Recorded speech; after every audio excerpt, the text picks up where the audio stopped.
Good morning and welcome to Rooted and Rising, episode 4, I believe. My name is Michaela Stiek. I'm the owner of Tilladon Photo Company. And I'm Suzanne Porske, owner of Phoenix Financial Group, LLC. Welcome back to our virtual studio. Yes, we we have pivoted to this. Someday we'll be back in person, maybe, huh? On the same sofa in our sweats. We're both so busy. It's so much easier just to hop on here when we both have a free moment. Yes, I completely agree. And still be completely relatable and share. I feel like we were really not not being able to do that when we had the not I say self-imposed rule that we would be on the same sofa and talk, and the universe says, like, roll with it. Yes, very So much. Not as many distractions here either. We both can go on our hidey holes and shut the door and lock it. yes, Or at least exactly. that's what I had to do. Uh-huh. Well, you saw me. I had a pivot. I was trying to do this on the computer, and I'm like, no, I need to go back and sit in my comfy chair. Yeah. And this is where I do all my meditation in this room. And Oh, oh, my sound bowls in here, and tuning forks, and crystals, and Bible, and all my journals. And yeah, it's just my I safe. love that. Yeah, we have an office that we share. My husband and I used to have like separate offices before we had two kids, but we live in a 4 bedroom. So now that we have two kids, we only have one like free room. So we share it. And he's always frustrated with me because I have stuff everywhere, camera stuff and drones and just all sorts of stuff. It's like I can't even go in there and think. Yeah, well, that's what we were talking about this morning before we got on. It's just pivoting. It's as women, we well, the baby was crying earlier before we went on, and it's like, yeah, for men they can tune a lot of stuff out. For us, not so much. And 100%. I have had to explain to my husband, like, biologically, if I hear him cry, like, I cannot focus on anything. And sometimes my 2-year-old will want me to hold him, and I have to be in here on a call, and he'll just sit at the door and cry. And I cannot tune that out. It's just something in me. well, I think our bodies are tuned that way. I mean, I know for me, when I went back to work after my first, and you have the letdowns, that was your body signaling to let the milk down in the middle of the lobby at Bank of America on a Oh Friday. Kids are no. crying. No, no, no, no, no. This isn't our child. You Oh know, no. picture with me in case I needed help having a letdown when I had my breaks and stuff. Right. Get in the mindset, and then all of a sudden there was no problem. But I say all that to say, yes, our bodies are built to do that. And yeah, I Never give had that you a happen before, but I've been like, so we have a shop next to our house, and occasionally I'll leave one of the kids in here just sleeping and run out there, grab something.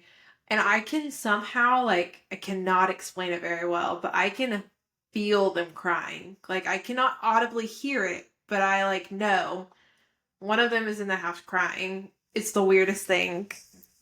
well, and I think that's an energy thing. You Maybe, yeah, that know, would make sense. um, yeah, because it's that woman's intuition. I can Mhm. be all I at a great stick, and then all of a sudden it's like, call your husband. I'm like, oh no, I'm free. So I call him, and that's about the time I'll call him. He's like, yeah, I was on my bike, and then I'm like, okay, that's what's going on. You know, it's Yeah, I think because we're more sensitive, which is good. I'm glad that we are the way we are. It's just sometimes hard to explain it to a world, especially men. And I was talking to right.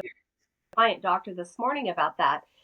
And I said, I mean, we've come so far as women in the places we now, I mean, gosh, we can open our own bank accounts where when I started at the bank, that was still a rarity. Uh, Really? yeah, husbands Very couldn't interesting. give permission. Um, and just getting our own loans and having our own businesses and all this stuff. We've come so far, but we still have such a far way to go. And I think the best to do is to support each other as women. So many women will get upset with another woman for one reason or other because they feel threatened, or because we all have life happening. Hmm. But I've already thought dinner's already on for tonight before I ever even left the house, type of thing. Right. Instantly. And then what's tomorrow? Tomorrow morning, tomorrow night. We're constantly thinking. And Yeah. so we might be a little short. And I feel like that's where we come at other women. And I'm like, oh, we need to be nice to each other. We've all got our own thing going on. It's already hard enough without being mean to each other. Right. I was a year ago this week, I was in New York with some really high power women. And the CEO, I want to say of Smith Barney at one point, she was up there in Merrill Lynch and she said, it's tough because there's only in the C suite and in a lot of these boardrooms, there's only one woman in there. And she said it Oh, has to change. And she said, what happens is then other women that are not in that boardroom are fighting for the one position, one woman position that's inside there. And we mhm. need to make more room at the table instead of attacking each other. Right. Support each other so we can make more room and we can make a bigger and larger footprint. And I'm like, so true. Yeah. We're usually knocking each other down to make ourselves up, or whatever our Mhm. differences are. And it's like, we don't need to do that. Just need to encourage and empower each other. Right. Your that you had last weekend, how did that all come about? What was the thinking behind it? What did you want to accomplish? Did you say my event? Yeah. Okay, you cut out just a tiny bit. I was like, wait, what is she talking about? Yeah, so my event I've done styled shoots. So for everybody who doesn't know what we're talking about, I'm a full-time photographer. And this last weekend, I hosted an event for other photographers where they could come and like grow their content and their portfolio without the stress of being in an actual wedding day. And so I had two couples who played like bride and groom and then two themes for them. So I had a like black tie theme that was very classy, very, you know, black, white, very more classical. And then I had a wildflower theme. So we had flowers everywhere, very colorful. She wore like, it wasn't even a bridal dress, it was like a champagne color with colored flowers all over it. It was beautiful. And then I also had a solo bride for just bridal portraits. But a lot of photographers starting out don't have the opportunity to shoot like an actual wedding because you have to have, like, in order for someone to book you for their wedding, they want to be able to see that you've done wedding photos before. But it's like, how do you get started if if no one wants to hire you because you've never done it before? But you can't get the content because no one will hire you. It's just like this horrible cycle that people get into. And so that's what styled shoots are for, is just to help grow your portfolio and show people I can do this. Right. So What a great idea. so they're very popular in other areas of the country. I know there's some like content retreats that I have really been wanting to go on, but when I got serious about like my business was when we started having babies. And so I haven't been able to leave because I've been either pregnant or breastfeeding and it just hasn't been my time to go yet. But there are some awesome retreats that are like up in the mountains on beaches where you get to go and like do these amazing shoots that you normally wouldn't like have the opportunity to do. Um, but here in Oklahoma, there aren't a lot of options. Like there hardly ever are styled shoots, and if there are, they're like not ticketed events where it's just like the photographer who puts it on who gets the content for it. I don't know of any content retreats here in Tulsa. And so that's kind of where I'm at in my business is I've been doing this for quite a while now and I've been pretty successful, really happy, and I want to help other photographers. And so my event that I did this last weekend was first of all to help them get their content, grow their portfolios, but also just to connect with other photographers. And we did have two guys, they were videographers. I One was of going to ask. them, one of them was assisting his wife actually, which is awesome for them. But almost all women, aside from the two videographers, and then our grooms, of course. That is awesome. That's kind of why I was asking you. Is was it totally women? And I love that the there. Yeah. It was very estrogen full for sure. So you found a need and you created the space for it. Yeah, it's something that I wish I had all those years ago. I was fortunate enough that I did So when I wanted to start weddings, I ended up just doing a giveaway, and I did a wedding, an 8-hour wedding for free. And they tell you not to do that. Don't like cut yourself short. But let me tell you, it has paid off time and time again, because that couple has booked me for sessions probably 10 or more times since their wedding day. And we're Wow. friends. Our babies are within months of each other, both of them. We each have two boys. We go on play dates, and they refer me to other couples. It has paid off a That hundred is, times more. that is Yeah, awesome. That's but going I to be, love them. They were willing to bet on me, and I have grown so much. My craft has grown exponentially since then. And she tells me all the time, I just love watching like your craft grow and how much your business has grown since that day. But they'll tell you not to do that, but sometimes you just got to put yourself out there. right. How did you decide on them? Was it a social media or a friend? It was a Facebook giveaway, I think. And I Okay. believe back then I just did like a random, like pull a name out of a hat. Secretly, I don't do randoms anymore. If I do a giveaway, they're very rare for me now. I don't really do giveaways anymore, but if I do give away a session, I'm a little more picky about who I choose. So I never say I'll randomly choose a winner. I usually look at their profile, are they going to be willing to help share my content? Are they going to tag me? Try to find somebody who's a good fit, because I've definitely done giveaways where they just don't ever even cash it in. It kind of goes to waste. Right. So I want Right. to pick somebody who's actually going to be excited about it and be likely to cash in on it. Yeah. Well, let's pivot our conversation and talk about, have you had any opportunities for growth? Um, Emotionally, mentally, as a mama, as a woman in this last week since we talked? The last week, oh, that's a good question. I feel like there's always opportunities for growth if you take it. I don't know. I don't think I talked about it last time. This last week has just been kind of, I don't know, between the moon and the stars and everything. It's just been weird. And it's the pivot. Like, I was to be sitting in another desk this morning, and then, I mean, the skies opened up and the hail started coming in. I was like, oh, hell no. But that happened a week ago. I just could not get to this location I wanted to get to. Mhm. And everything was come up against it. And I'm like, okay, okay. So turn around and came to my home office. And sure enough, as I'm sitting there, I saw somebody walk by my front window of my office. And I was like, and it's somebody that is forbidden to be at the home. Trying to get in the side gate. Then they turn around and come back and try to get in the front door. But okay.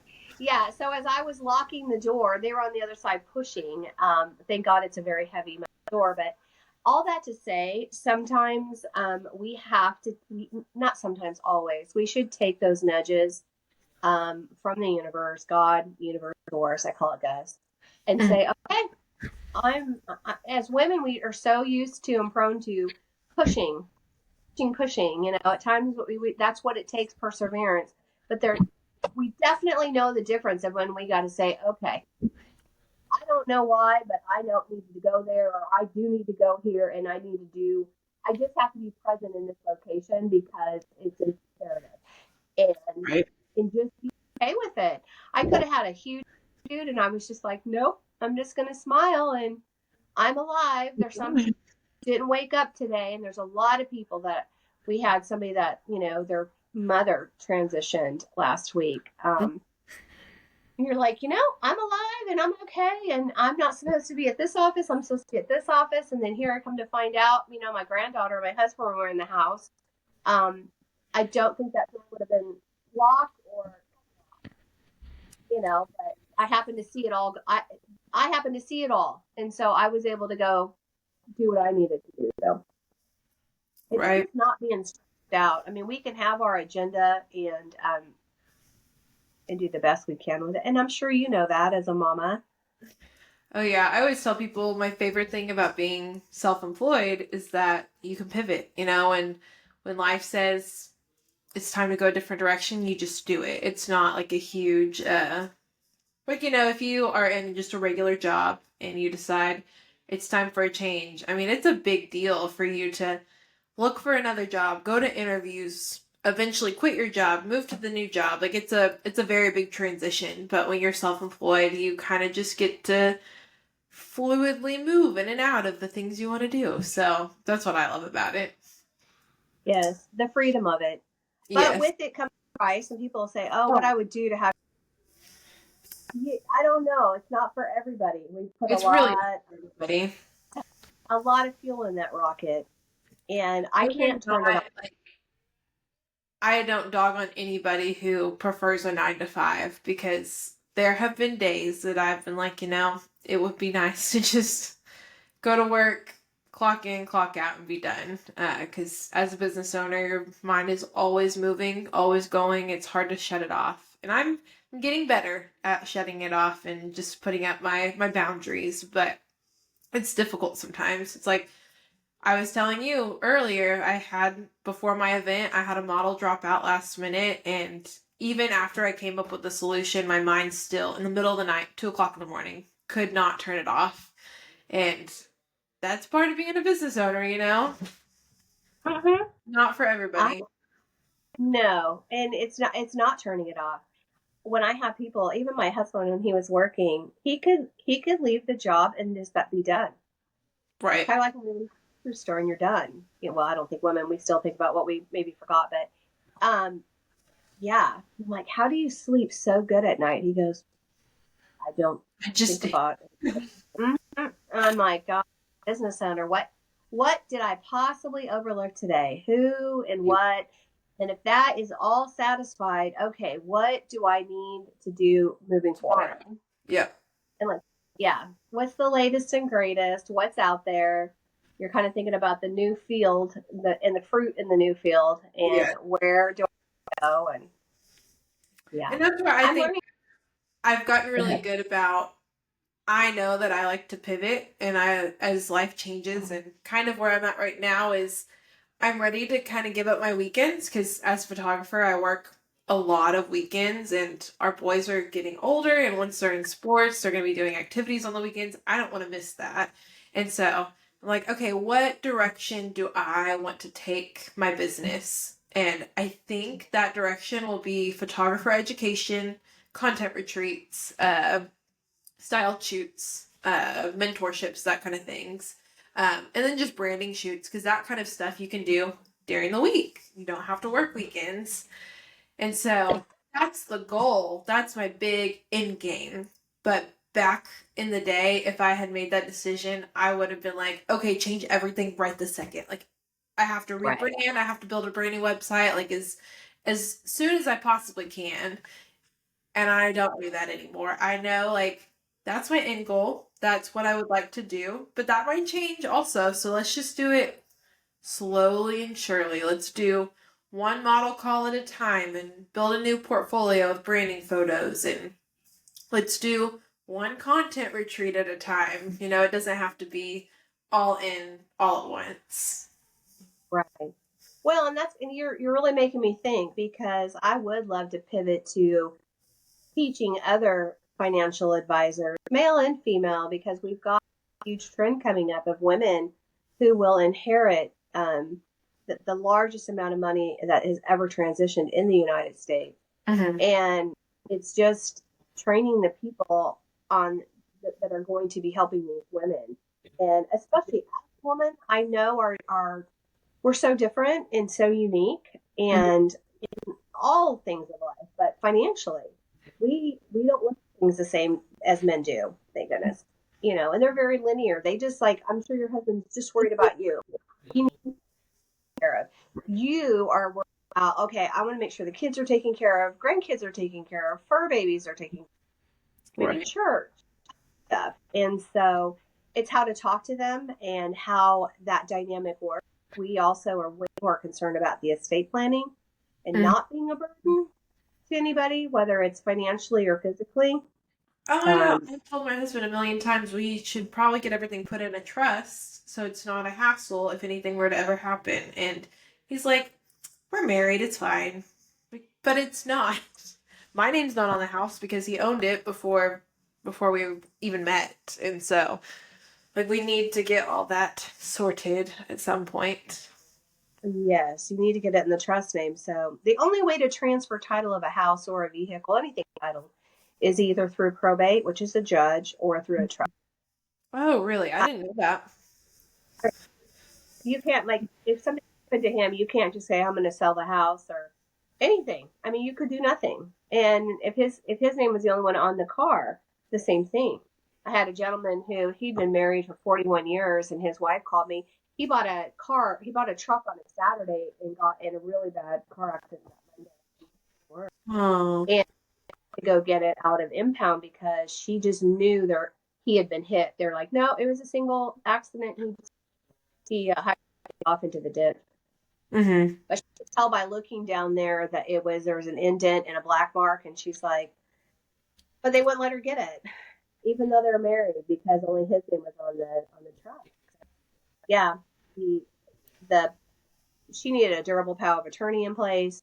She needed to have something where that it was titled in that name, or pour over will. Pour over will, if you have a trust established and then you put a pour over will on it, it just says anything that was acquired after the trust and wasn't titled in the trust name pours into it.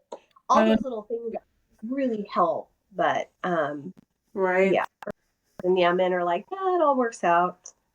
It does if you've got a lot With life insurance, he doesn't want to think that, and I pray that we never have to worry about it until we're both old and have lots of grandkids, but that's not life, you have to be prepared. right. Yeah, I've had people. I had a lady she's 83 and has life insurance, and I go, why? Everything's paid off since transition. Why are you spending this much money? She goes, I don't know. I just thought you always need life insurance. I'm like, no. I wish the goal is to people not need it. I talk to the younger people that have children, and you're relying on each other's income. Right. That's who needs it. I've seen a lot of women make some not great decisions after their husband had unexpectedly transitioned and passed away, because financially we're just devastated. Right. And all of a sudden the husband's out there, or the wife is out there going, oh my gosh, and dating and when you're in a pickle, we're not always fortunate to get the best. When their children by somebody else. And that's what I tell men. Give the gift of life to your wife and children. Get that life until you don't need it, until you're self-insured, and you don't need it. That's what we always said, because I worked in insurance in college, and we always told people, like, we're only going to do term because the goal is for you to never need it. So we're just going to stack your term as long as you need it. And then once you hit retirement and you have hopefully lots of money in savings, lots of assets build up, then you can cancel it because you don't need it anymore, or just let it age out. Right, exactly. And that's the best way, is to do it that way. I know people say, oh my gosh, it's going to be a waste of money. I go, do you think about your auto insurance and homeowners insurance the same way? The insurance on your phone, that it's a waste of money if you don't use it. Right. But for some reason on life insurance, people have that negative connotation on it. Like, no. Well, my battery life is going down, down, down, even though it's plugged in. So that's what's giving us some headache here. I can see it. I started out 11% and I'm at 6. So, that's so odd. Well, I know. Now you know for next time that you need your iPad so you can be prepared. Yes, and have it fully charged. This is the granddaughter's been using it. Yep. She calls it her pad. Where's my pad? Where's my pad? Where's my pad? I carry my phone around and he says, hello, Mimi. Hello, Papa. I love you. And then he just hangs up. We have a banana. I got her some sort of a grocery kit. Oh, lost you again. Yeah, every time it hits a new milestone, it puts that up. Anyways, yeah, so it's a banana, and she uses that banana phone. She calls. She says, I'm going to call you, and she puts it up to her. Last night she would tell me that. She's like, answer, I'm calling you. I'm like, right here. You know what's funny is we go like this, like a real phone, but kids nowadays they go like this because just, flat phone, it just right across your face. I saw Uh-huh. that one day. I was like, that is so true. So funny. Uh-huh. Well, and then she has a old one of the phones. It's plastic that like we used to have in the houses, Uh-huh. and she thinks it's so fun. And she pulls it as well, but she takes that phone with the big thing, and Uh-huh. I go, well, she puts it up in her playhouse because that's how it's Uh-huh. Charlotte, and she works with Paw Patrol. So the other day, she takes this big huge phone to the park. Oh my Do you God. want I'm like, you want your banana phone? No, Gigi. I get my missions on this phone. Oh my Okay. my missions. That's so I funny. love My 2-year-old doesn't get to watch Paw Patrol because he like got into it, and then he had a meltdown one night at 2 o'clock in the morning because he wanted to get up and watch Paw Patrol. And I was like, okay, no more of that. And we found some other shows that he can handle. We're not strictly no screens in our house, but we have to be careful. I don't know if it's just a boy thing or and maybe a boy thing. I don't know. She has all her little people, well, whatever. uh-huh. And then we have like the lookout tower and stuff. So she likes to have all that out with it on the TV, and then she plays like That's these. so cute. His Yeah, big she's thing right now is Trash Truck. So he loves to. Have you seen that one on Netflix? Very cute. uh, But he likes Trash Truck, and so anytime he sees the trash truck in town, he gets all excited. oh, that's neat. No, I'm shocked. She's so smart, and I'm like, oh, she watches that and hears it. She'll say, oh, school bus, and things. I'm like, oh yeah, you're right. Just from having it. So, yeah, I was a no screen mama before screen television. I grew up in a house that we weren't allowed to watch television, and Right. so I thought, yeah, and I was in Southern California, so it's a lot better, a lot different weather, much more conducive Oh than yeah, out we here. do much less screen time like this time of year because we just stay outside all day. And so I was thinking the other day he hadn't watched anything in like 2 days because we've just been outside and he is just happy as a clam in the backyard. So I'll take it. Yes, exactly. All right. Well, I think we should wrap up before my Before thing you're dies. going. All right. Yeah, Well, thank you for coming to our TED Talk today. This has exactly. I think been Rooted and Rising, episode 4. My name is Michaela Stiek, owner of Tilladon Photo Company. I am Suzanne Porske, owner of Phoenix Financial Group LLC. And we will see you guys next time. See you next. Bye bye. Bye bye.